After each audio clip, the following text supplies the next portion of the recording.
How many miracles have we missed simply because we never looked up? Every weekday morning at exactly 7:45, the sidewalks outside Grand Avenue Station in downtown Chicago filled with the same hurried rhythm.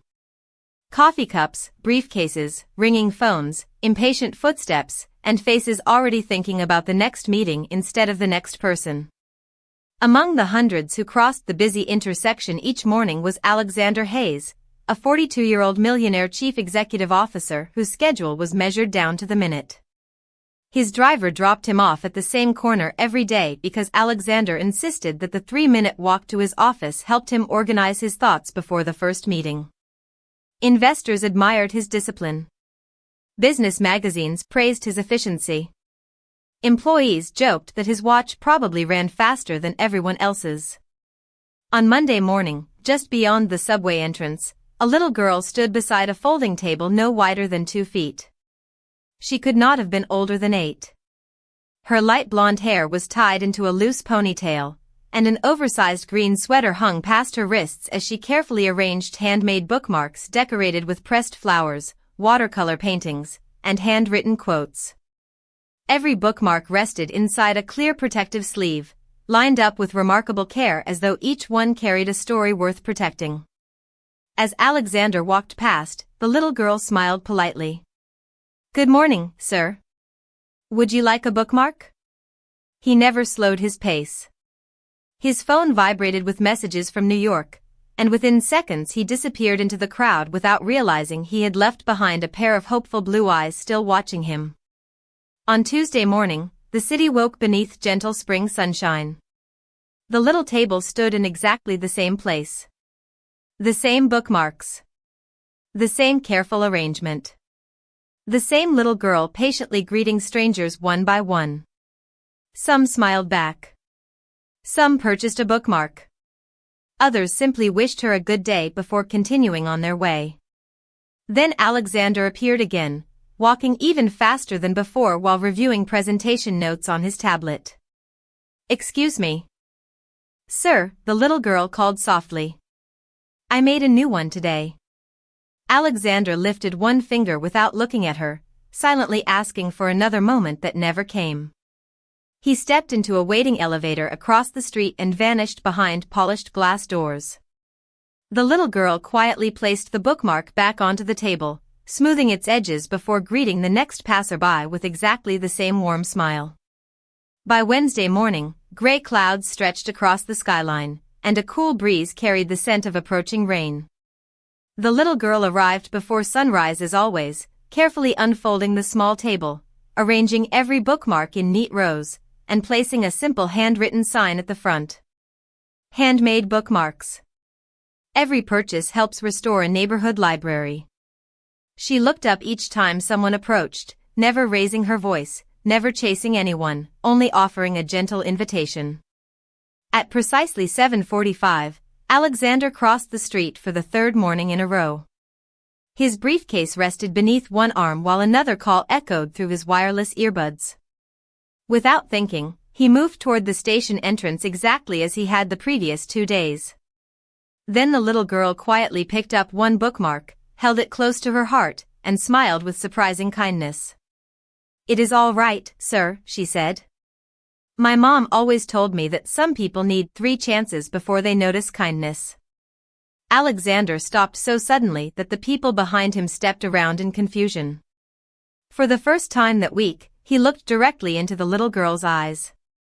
They held no disappointment, no frustration, and no accusation. Only patience. The city continued rushing around them, trains arrived beneath the streets, traffic lights changed from red to green, and office workers hurried toward another ordinary day. Yet for Alexander Hayes, time seemed to stand completely still because somewhere inside those simple words, spoken without anger by a child who owed him nothing, he heard a question he had been avoiding for far longer than 3 mornings. When had success become more important than seeing the people standing right in front of him? Alexander remained standing on the sidewalk long after the traffic signal changed. His phone continued buzzing inside his hand, but for the first time in years he pressed the side button and let the call end without answering. The little girl did not seem surprised. She simply placed the bookmark back among the others with the same careful attention she had shown every piece on the table. Alexander stepped closer, noticing details he had somehow missed during the past 3 mornings. Every bookmark was different. Some were painted with tiny watercolor wildflowers. Others carried pressed leaves preserved between thin sheets of clear film. Several displayed handwritten quotations in neat blue ink, each letter formed with remarkable patience. None looked mass-produced. Every one seemed to have been created by hand. "What is your name?" he asked quietly. The little girl smiled. "Olivia Parker." "How old are you, Olivia?" "I turned 8 last month." Alexander nodded gently. "Did you really make all of these yourself?" Olivia laughed softly. "Most of them. My mom taught me how before she got sick. She said every bookmark should make someone want to open a book instead of just closing one." The sentence lingered in the cool morning air. Alexander picked up the bookmark she had tried to show him the day before. A delicate pressed daisy rested beneath a clear protective layer, and below it, written in careful handwriting, were the words, "Every book waits patiently. So do good people." He read the sentence twice before looking back at Olivia. "You wrote this?" She nodded proudly. "Mom helped me think about it." Around them, commuters continued flowing through the station entrance in a steady stream. Some paused long enough to purchase a bookmark before thanking Olivia with warm smiles. Others simply wished her good morning. She greeted every person with the same kindness regardless of whether they bought anything. Alexander realized she had never once sounded disappointed when he ignored her. That realization unsettled him more than any criticism ever could. "What are you raising money for?" he asked. Olivia pointed toward the handwritten sign resting against the front edge of the table. "Our neighborhood library needs a new roof and new books. They said it might have to close if nobody helps." Alexander looked at the simple sign again, embarrassed that he had walked past it 3 mornings in a row without reading even a single line. "Do many people stop?" Olivia shrugged with an easy smile. "Some days they do. Some days they cannot. Mom always says people carry invisible backpacks. You never know how heavy they are." Alexander found himself smiling despite the weight settling inside his own heart. Invisible backpacks. It was such an ordinary image, yet somehow it explained more about life than many speeches he had heard in executive conferences. His assistant suddenly appeared from across the street, clearly searching for him. "Mr. Hayes," she called, slightly out of breath. "The board meeting begins in 12 minutes. Everyone is already waiting." Alexander looked toward the tall office building rising above the station, then back at Olivia's little folding table. For years he had believed being on time was one of the greatest signs of respect. Yet standing there, he wondered whether respecting someone's schedule had slowly replaced respecting people themselves. He reached into his wallet and removed a $20 bill. Olivia gently shook her head before he could hand it to her. "You should pick one," she said. "Mom says kindness should always leave with a story." Alexander carefully selected the bookmark with the pressed daisy. As Olivia slipped it into a small paper envelope, she smiled again with the same calm expression she had worn all week. "Thank you for finally stopping, sir," she said softly. "Sometimes the longest journey is only 3 steps." Those words followed Alexander all the way across the street, where the glass doors of his office reflected not only the city behind him but also the little table he could finally see clearly. Alexander arrived on the 32nd floor nearly 15 minutes later than anyone could remember. The boardroom had already filled with investors, executives, financial advisors, and presentation screens glowing with quarterly forecasts. Usually he would have apologized for the delay before immediately taking control of the meeting. Instead, he quietly placed his leather briefcase on the table, slipped the small paper envelope into the inside pocket of his suit jacket, and remained silent for a moment. His assistant looked at him with quiet concern, sensing something unusual had happened during his short walk from the station. The meeting began exactly where everyone expected, with discussions about expansion plans, projected earnings, and acquisition strategies. Charts climbed upward across the screens while percentages and market trends dominated every conversation. Alexander answered every question with his usual precision, yet his thoughts kept drifting back to the little folding table outside Grand Avenue Station. Every few minutes his fingertips brushed against the paper envelope resting inside his jacket as though reassuring himself it was still there. During a short break, he finally opened it. Inside rested the handmade bookmark wrapped in thin tissue paper. He carefully unfolded it and studied the tiny pressed daisy preserved beneath the clear protective layer. The flower looked delicate enough to disappear beneath a careless touch, yet somehow it had survived being pressed, dried, and carefully protected. Beneath it were the same handwritten words he had already memorized. Every book waits patiently. So do good people. Alexander stared at the sentence much longer than he intended. It reminded him of something he could not quite place, like a memory standing just beyond reach. Before he could think further, his assistant approached with another folder. Mr. Hayes, the Community Investment Committee also sent today's requests. They need your electronic approval before 5 o'clock. He accepted the folder almost automatically. Community requests rarely required much attention because most recommendations had already passed through several review departments. Still holding Olivia's bookmark in one hand, he opened the folder with the other. Dozens of applications filled the pages. Scholarships. Youth programs. Literacy initiatives. Neighborhood improvements. Each request had already been marked approved or declined according to internal scoring formulas. Near the bottom of one page, a familiar phrase immediately caught his attention. Maple Grove Neighborhood Library Restoration Project. His eyes stopped moving. The request had been stamped declined 6 months earlier. Reason: limited projected community impact. Alexander frowned. Who reviewed this? He asked quietly. His assistant glanced at the paperwork. The automated community allocation system completed the first review, and the committee accepted the recommendation. It followed the usual process. Alexander continued reading. The proposal requested funding for roof repairs, children's reading programs, and replacement books damaged by years of water leaks.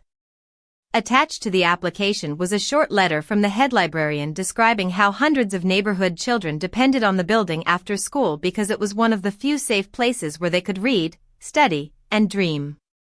Alexander slowly closed the folder. The bookmark remained resting across his palm beside the official documents. One had been created by the careful hands of an 8-year-old girl. The other had been rejected by an efficient corporate system designed to remove emotion from difficult decisions. For the first time in years, those two pieces of paper seemed to be asking him the same question. Which one truly measured value? When the afternoon meeting finally ended, Alexander did not call his driver. Instead, he slipped the bookmark safely back into its envelope, tucked the library proposal beneath his arm, and walked toward the elevator with a destination that was no longer listed anywhere on his carefully planned calendar. The afternoon sun stretched long shadows across the sidewalks as Alexander stepped out of his office carrying only the library proposal and the small paper envelope containing Olivia's bookmark. His assistant offered to arrange transportation, but he quietly declined. For the first time in years, he wanted to walk without checking his watch every few minutes. 20 minutes later he found himself standing in front of Maple Grove Neighborhood Library, a modest red brick building tucked between a family-owned bakery and a neighborhood grocery store. The faded sign above the entrance still welcomed every visitor with quiet dignity, although years of weather had softened the paint. One corner of the roof was covered with a blue tarp held down by sandbags, and several flower boxes beneath the windows held daisies that had clearly been cared for despite the building's age. Alexander slowly opened the front door. The scent of old books, polished wood, and fresh coffee drifted through the peaceful reading room. Sunlight poured across crowded bookshelves where children sat reading quietly after school while volunteers helped others with homework around long wooden tables. It was not a large library, but every corner carried warmth that could never be measured on a financial spreadsheet. Behind the front desk stood a cheerful woman in her 60s arranging returned books onto a cart. She looked up with a welcoming smile. "Good afternoon. First visit?" Alexander nodded. "Yes. My name is Alexander Hayes." The librarian smiled politely without any sign of recognition. "I am Margaret Collins. Welcome to Maple Grove." She offered her hand before continuing to stamp the next book. There was no excitement over meeting a successful businessman, only the same kindness she appeared to offer every visitor. Alexander glanced around the room before speaking. "I recently read your funding request." Margaret's smile softened. "Then you probably know we are still hoping someone will give us another chance." She said it without bitterness, only quiet optimism. Alexander unfolded the proposal from beneath his arm. "I also learned it was declined." Margaret nodded gently. "That happens sometimes. We cannot blame people for making difficult decisions when they have limited resources." Alexander lowered his eyes. What if the decision was made without anyone truly seeing this place? Margaret looked around the library as children turned pages, whispered to one another, and smiled over picture books. "That is why we stay open," she replied. "One person eventually notices." Before Alexander could answer, the front door opened again. Olivia stepped inside carrying her familiar backpack and another small box filled with handmade bookmarks. Her face brightened immediately when she saw him standing beside the circulation desk. "You found it," she said happily. Alexander smiled in return. "I wanted to understand what I walked past." Olivia carefully placed her bookmark box onto the counter before leading him toward a reading corner filled with colorful cushions and low bookshelves. "Mom volunteered here every Saturday," she explained. "She said libraries are the only places where everyone is rich because every story belongs to whoever opens it." Alexander slowly looked around the room again, seeing not an aging building but a community held together by quiet generosity. Olivia reached into her backpack and handed him another bookmark she had finished that morning. This one held a pressed maple leaf beneath the clear covering. Across the bottom she had written, "Some doors open with keys. Others open because someone finally cares enough to walk through them." Alexander read the sentence twice before carefully placing it beside the first bookmark inside the paper envelope. Standing in the middle of that little library, surrounded by children who had found a safe place to dream, he realized that the most important investment of his life had never been waiting inside a boardroom. It had been waiting patiently behind a simple red brick door that he had almost never opened. Alexander returned to Maple Grove Neighborhood Library the very next afternoon, arriving without an announcement and without the usual schedule that governed every hour of his life. Margaret looked up from the circulation desk and smiled as though she had been expecting nothing more extraordinary than another reader walking through the front door. "Welcome back," she said warmly. "I had a feeling yesterday would not be your last visit." Alexander smiled, surprised by how natural the expression now felt. "I think you were right." Olivia was sitting cross-legged near the children's reading corner, carefully pressing fresh wildflowers between sheets of parchment paper. Beside her rested colored pencils, watercolor paints, ribbons, and stacks of unfinished bookmarks waiting for patient hands. When she noticed Alexander, she waved enthusiastically. "You came back." "I said I would," he replied. Olivia grinned. "That is how trust starts." The simplicity of her answer stayed with him as he joined her at the small wooden table. She handed him a blank strip of thick paper. "Would you like to make one?" Alexander laughed quietly. "I have never made a bookmark before." Olivia shrugged with an innocent smile.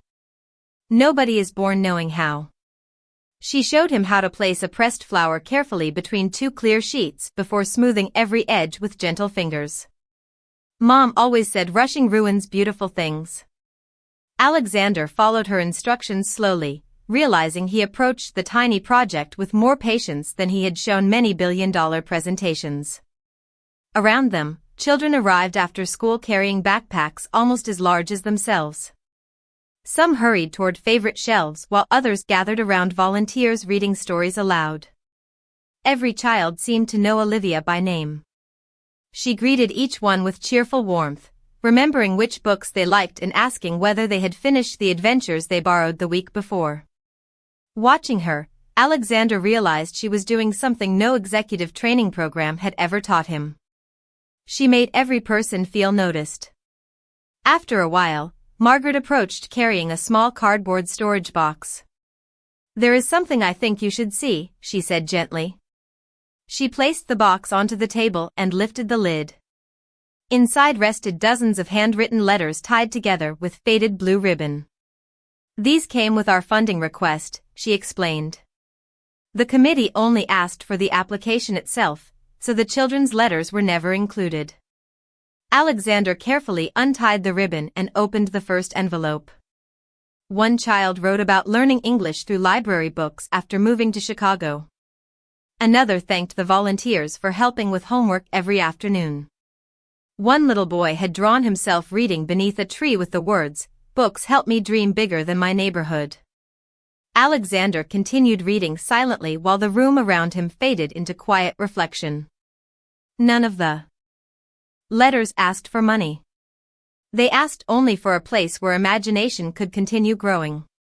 Finally the following Saturday morning, Alexander arrived at Maple Grove Neighborhood Library without a suit jacket, without an assistant, and without a single meeting waiting on his calendar. Instead of carrying financial reports, he held a canvas tote bag filled with books he had borrowed from his own shelves at home. Margaret welcomed him with her familiar smile before pointing toward the children's reading corner, where colorful cushions had already been arranged into a large circle. "You are just in time," she said. "Someone promised to read the first story today." Alexander looked around in mild confusion. "Someone?" Olivia appeared beside him carrying a stack of handmade bookmarks tied together with blue ribbon. "You," she answered with a grin. "You said yesterday that you wanted to help." Alexander laughed softly. "I do not remember agreeing to be today's storyteller." Olivia tilted her head playfully. "Sometimes your heart answers before your mouth does."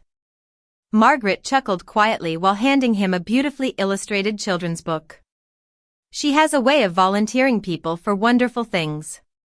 A few minutes later, nearly 20 children settled into the reading corner, waiting with bright eyes and quiet excitement. Alexander opened the book, feeling more nervous than he had before speaking to thousands of investors. His first few sentences sounded careful and uncertain, but as the story unfolded, he noticed the children leaning closer, smiling at funny moments, gasping softly during surprising ones, and laughing together without restraint. For the first time in years, he experienced what it felt like to hold everyone's attention without discussing profits, numbers, or competition. He was simply sharing a story. When the final page closed, the room filled with cheerful applause. One little boy raised his hand immediately. "Can you come back next Saturday?" Before Alexander could answer, Olivia smiled knowingly. "I think he already plans to." Alexander looked at her and realized she was right.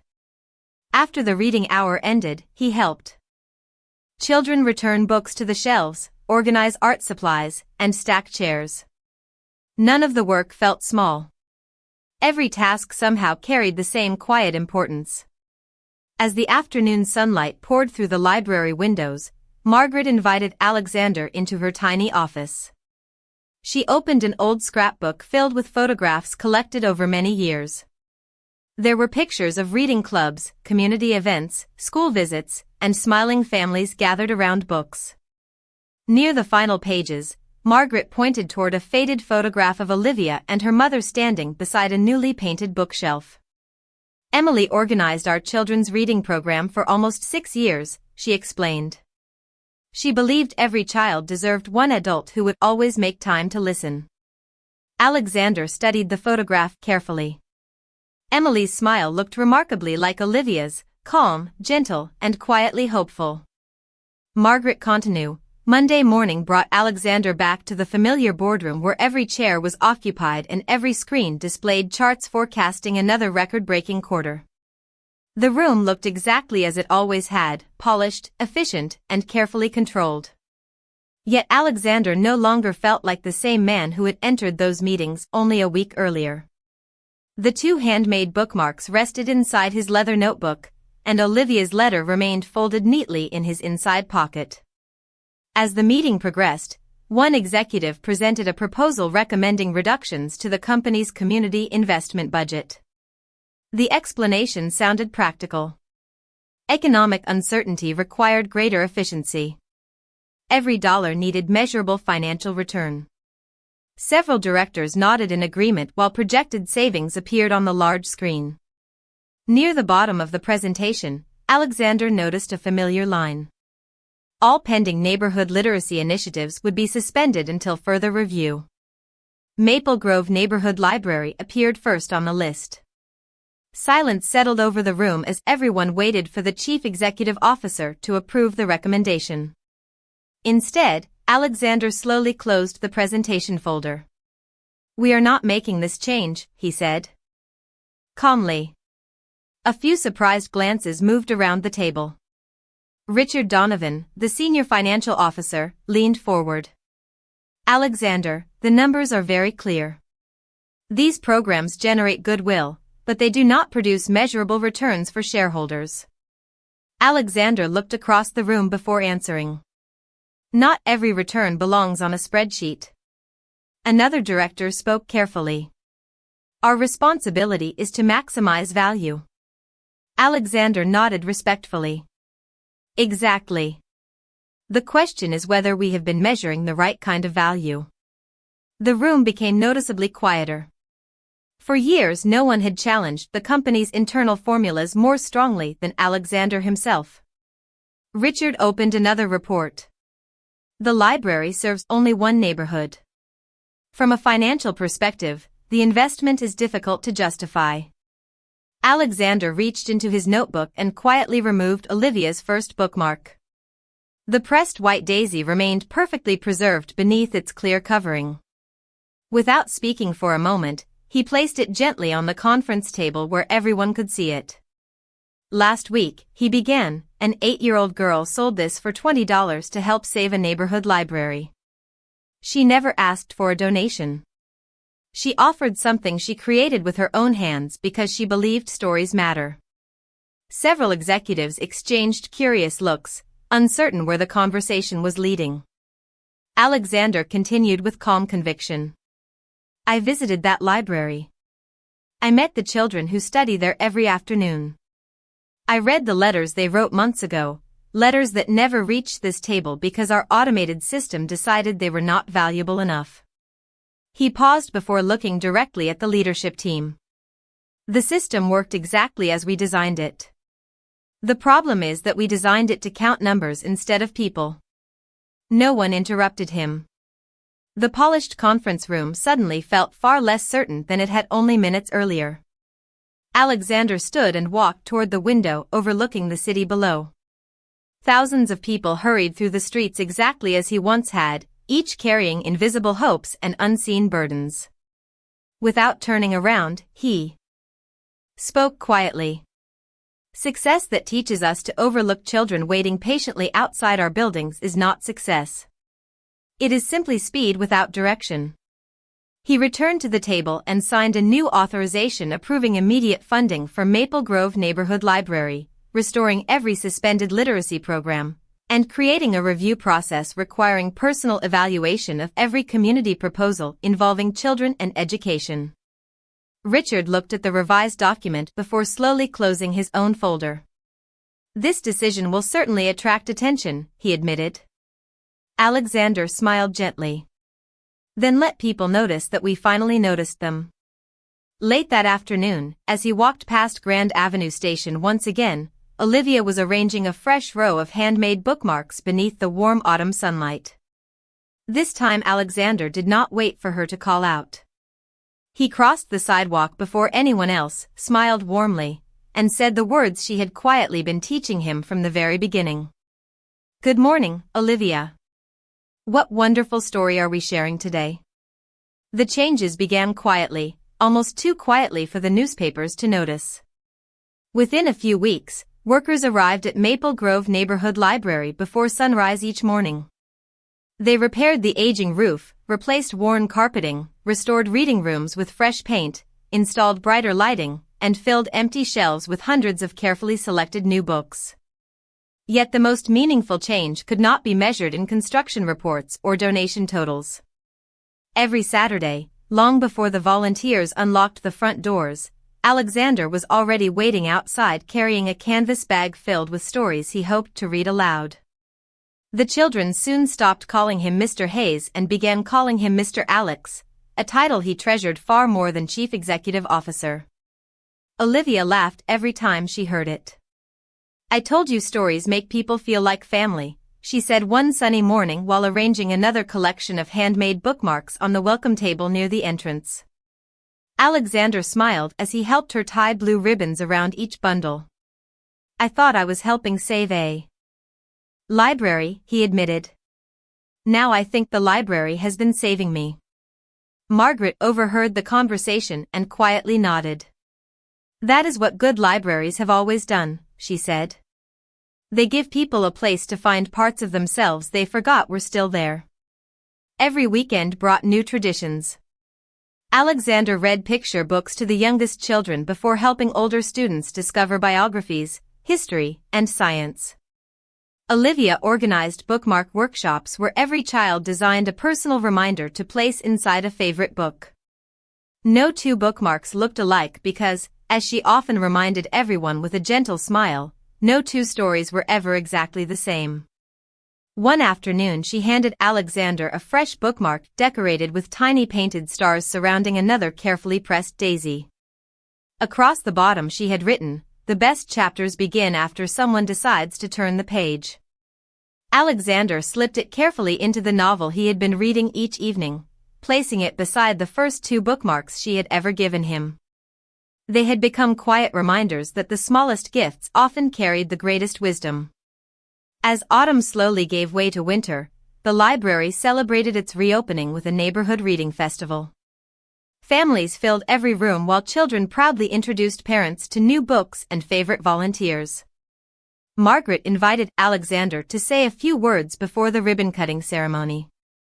Standing beneath the restored entrance surrounded by smiling faces, he looked first toward Olivia before addressing the gathered crowd.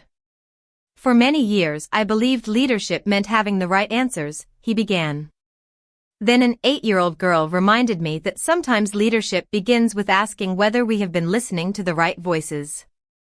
The audience applauded warmly, but Alexander knew the applause belonged far more to Olivia than to him. After the celebration ended and the last guests drifted home beneath strings of glowing lights, Alexander and Olivia walked slowly through the quiet reading room. Every table held children absorbed in books, every chair was occupied, and every shelf seemed alive with possibility. Olivia looked around proudly before whispering, "Mom always hoped the library would sound like this again." Alexander looked toward the busy room, then gently placed his hand over the paper envelope resting safely inside his jacket. It still held the first bookmark she had ever offered him on the sidewalk outside Grand Avenue Station. If he had continued walking that third morning, none of this would have existed. He would have missed not only a little girl's kindness but also the chance to rediscover the part of himself that had been patiently waiting beneath years of success, believing that one day someone might finally slow down enough to notice it. 1 year later, the corner outside Grand Avenue Station looked almost exactly the same, yet everything about it felt wonderfully different. The morning crowd still hurried toward trains with coffee cups in hand, business calls still echoed across the sidewalks, and the city still moved with relentless determination. But beside the familiar subway entrance stood a beautifully crafted wooden kiosk replacing the little folding table that had once held only a handful of handmade bookmarks. A simple sign across the front read, "Maple Grove Reading Project." Every bookmark purchased now helped neighborhood libraries throughout the city, and every design had been created by children who had discovered the joy of reading inside the restored library. Olivia, now a little taller but wearing the same gentle smile that had first stopped one hurried businessman, carefully arranged the newest collection beneath the morning sunlight. Pressed daisies, maple leaves, watercolor birds, and handwritten messages filled each display with quiet hope. At exactly 7:45, Alexander approached the station carrying 2 cups of hot chocolate and a small paper bag from the neighborhood bakery. Every Wednesday morning had become their standing tradition before work and school. He no longer checked his watch while walking. He no longer answered every call before greeting the people around him. Instead, he smiled at the security guard by name, thanked the crossing guard helping children across the street, and paused to admire the changing seasons reflected in the city trees. Success had not disappeared from his life. It had simply found a different place beside kindness instead of standing in front of it. Olivia accepted the hot chocolate with a grateful smile before handing Alexander a small wrapped package tied with blue ribbon. "I finished this yesterday," she said. "But I wanted to wait until this morning." Alexander carefully untied the ribbon and discovered another handmade bookmark unlike any she had given him before. Inside the clear protective sleeve rested the first pressed daisy she had ever saved from the restored library garden. Beneath it, written in the same careful blue handwriting that had quietly transformed his life, were the words, "You did not ignore me 3 times. You only needed 3 chances to remember who you were." Alexander stood silently for several moments, reading the sentence again and again while the city continued moving around them. Finally he smiled, not with the confident satisfaction that had once appeared in magazine photographs, but with the peaceful gratitude of a man who had finally found something success alone could never provide. He slipped the bookmark into the novel he carried everywhere now, right beside the first pressed daisy, the pressed maple leaf, and the handwritten reminder that the busiest life is not always the fullest one. Together they formed a quiet collection of lessons that no business school had ever taught him. Across the street, a young boy stood beside a small display of handmade greeting cards, looking hopefully toward the passing crowd. Without hesitation, Alexander excused himself for a moment and walked directly toward him before the child needed to say a single word. Olivia watched with a knowing smile as Alexander knelt to admire every card with genuine interest. When he returned carrying one of the handmade creations, she laughed softly. "You saw him before he had to ask." Alexander nodded. "Someone once taught me that good people wait patiently. I do not think they should have to wait any longer than necessary."